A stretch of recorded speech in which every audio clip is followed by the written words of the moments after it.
पिछले 17 महीने से मैं अपनी ज़िंदगी में जो चीज़ मिस कर रहा था, स्कूलों में जाना, बच्चों से इंटरेक्ट करना, उनके साथ बैठना, हंसना, बोलना, टीचर्स के साथ में बात करना, समझना, फिर एजुकेशन के सपने देखना, वो मैं अपनी ज़िंदगी में मिस कर रहा था, स्कूल में जाना। तो आज मुझे बहुत खुशी है कि भगवान ने मुझे फिर से मौका दिया और मैं वापस स्कूलों में आया हूँ, बच्चों के बीच में आया हूँ। मैं बहुत बार वहाँ ये सोचता रहा कि बच्चे तो भगवान का रूप होते हैं और वाकई भगवान ही हैं। तो सुबह सुबह अपने भगवान से जाके मिल लो। तो आज मैं अपने भगवान से मिल लिया आके, मुझे बड़ा अच्छा लगा। और मैं एजुकेशन मिनिस्टर आतिशी जी के साथ आया और मुझे बहुत खुशी है कि पिछले 17 महीने में दिल्ली सरकार में एजुकेशन का जो काम चल रहा था पहले से, उसको और गति दी है। यहाँ बच्चों से मिलके भी पता चला, टीचर्स से मिलके भी पता चला, और मैं वहाँ बैठ के न्यूज़पेपर में भी देखता रहता था कि जिन स्कूलों के जिन ज़मीनों पर मैं पत्थर उद्घाटन का शिलान्यास का पत्थर लगा के गया था, वो स्कूल अब बन के भी तैयार हो गए और उनका उद्घाटन भी मैडम ने कर दिया, आतिशी जी ने, शिक्षा मंत्री के रूप में। ये मेरे लिए वहाँ बहुत सुकून की बात होती थी। और अब मैं आके आतिशी जी से डिस्कस किया तो मुझे और अच्छा लगा ये जान के कि इस दौरान 20 नए स्कूल और स्कूल बिल्डिंग्स शुरू हो गए। 18 या 14 SOSC नए 18 नए SOSC शुरू हो गए। एक नया स्पोर्ट्स स्कूल अपने आप में एक इंडिया में यूनिक तरीके का स्पोर्ट्स स्कूल शुरू हो गया। वहाँ बच्चे स्पोर्ट्स की पढ़ाई कर रहे हैं। जो हमारा armed forces preparatory school Kejriwal ji के मार्गदर्शन में बना था, उनके सपने के अनुसार कि हमारे बच्चे देशभक्त बच्चे निकलें और वो आर्मी में जाएं, आर्म फोर्सेस में जाके सेवा करें। तो मुझे बहुत खुशी हुई ये जान के कि आर्म फोर्सेस प्रिपरेटरी स्कूल के पहले बैच में, जिसमें 64 बच्चे थे 12वीं क्लास में, उसमें से 32 NDA में क्वालिफाई हुए पहले टेस्ट्स में, और उसमें से 8 फाइनली जाके NDA क्रॉस करके सेकंड लेफ्टिनेंट बन रहे हैं अब। तो 64 बच्चों में के पहले बैच में 64 बच्चों के पहले बैच में से 8 बच्चे दिल्ली के सरकारी स्कूल से सीधे जाके NDA क्रॉस करके सेकंड लेफ्टिनेंट बन रहे हैं। आई थिंक इतना तो देश के किसी स्कूल से अब तक नहीं होगा, किसी एक स्कूल से। तो ये सारा काम एजुकेशन में हुआ और मैं वहाँ यही प्रार्थना करता था कि मुझे भले ही इन लोगों ने जेल में डाल दिया है, इनकी मंशा भले ही इस एजुकेशन क्रांति को रोकने की हो, लेकिन ये रुके ना। मेरी भगवान से यही प्रार्थना रहती थी कि बाकी सब चीज़ें चाहे रुकें, आगे बढ़ें, कैसे हों, उसके लिए लड़ते रहेंगे, लेकिन भगवान ये एजुकेशन की जो रेवोल्यूशन शुरू हुई थी, शिक्षा की क्रांति, ये ना रुके।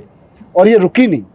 ये यहाँ के भी मैं देख रहा हूँ, मेरे लिए पर्सनली बहुत एनर्जाइजिंग है सारी चीज़ें। लेकिन बीच बीच में मैं अखबारों में देखता रहता था, खबरों में पढ़ता रहता था कि शिक्षा क्रांति रुकी नहीं है, बल्कि बहुत तेज़ी से आगे बढ़ रही है दिल्ली की। सर, आप रिहाई से ज़्यादा भावुक मुझे बच्चों के साथ देखे अंदर क्या? बिल्कुल, मैंने कहा ना कि बच्चे तो भगवान का रूप होते हैं। और मैं 8-9 साल जब शिक्षा मंत्री के रूप में काम किया तो मेरा धर्म, मेरा कर्म बच्चों से मिलना, बच्चों को समझना, बच्चों के साथ जीना और इन बच्चों को ही देश के लिए तैयार करना, यही था।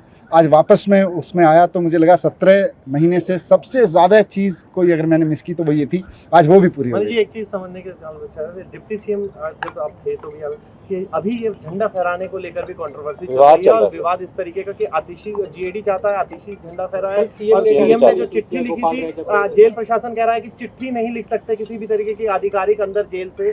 आप इसको किस तरीके से देखें?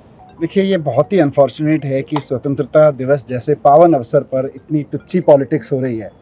और वो भी क्या, मैं अखबारों में पढ़ता रहता हूँ कि कोई जेल में बंद एक बहुत महाठग है, सुकेश नाम है उनका शायद, उनकी चिट्ठी जब लिखी जाती है, वो कोई चिट्ठी लिखते हैं, सुकेश चिट्ठी लिखता है, तो वो तिहाड़ प्रशासन भी बाकायदा LG साहब को सबमिट करता है और LG साहब भी बाकायदा उस पर एक्शन लेते हुए कार्रवाई करते हैं, जो भी है।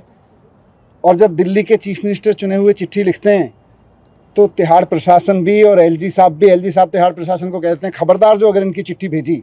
और जब सुकेश चिट्ठी लिखते हैं तो मुझे लगता है पूरा का पूरा LG ऑफिस इंतजार करता होगा, अरे भाई एक सेकंड भारी पड़ रहा है, सुकेश जी की चिट्ठी कहाँ है, हमारे सुकेश जी की चिट्ठी कहाँ है। तो सुकेश जी की चिट्ठी पर जिन LG साहब को इतना मोहब्बत, इतना प्रेम उबड़ता है और उसकी एक शब्द को वो ब्रह्म वाक्य मानते हुए, सत्य मानते हुए, उस पर जिसे कहते हैं ना, सुकेश जी की चिट्ठी को देख के उनकी बाछें खिल जाती हैं, उनका रोम रोम पुलकित हो उठता है LG साहब का। केजरीवाल जी की चिट्ठी को भी मंगा लेते भाई, कहाँ है? स्वतंत्रता दिवस तो बहुत महान अवसर है, उसके बारे में अगर दिल्ली के सिटिंग सीएम ने एक चिट्ठी लिखी है तो उनके ऑफिस को एक डीजी ऑफिस में फ़ोन ही करना था, भाई सुना है केजरीवाल जी ने चिट्ठी लिखी है, कहाँ है वो, भेज दो। पर नहीं, इनको ना स्वतंत्रता से कोई लेना देना है, ना इनको देश से कोई लेना देना है। इनके तो प्रेमी लोग सुकेश जी जैसे लोग हैं, सुकेश जो भी नाम है उनका पूरा, तो इनके ठीक है, अपने अपने पसंद है लोगों की। सर समझदारी की स्थिति क्या है? समझदारी की स्थिति क्या है? अगर मुख्यमंत्री नहीं है तो चुनी हुई सरकार के मुख्यमंत्री या मंत्री को ही झंडा फहराना चाहिए। मुझे नहीं लगता कि इसमें कहीं कोई दिक्कत है, लेकिन मौजूदा एलजी साहब से और एलजी साहब के जो मुखिया हैं, इन सब से लोकतंत्र की, संविधान की, इस सब की अपेक्षा करना मुझे लगता है बेईमानी हो चुका है। इनसे केवल और केवल तानाशाही की अपेक्षा की जा सकती है और वो कर रहे हैं।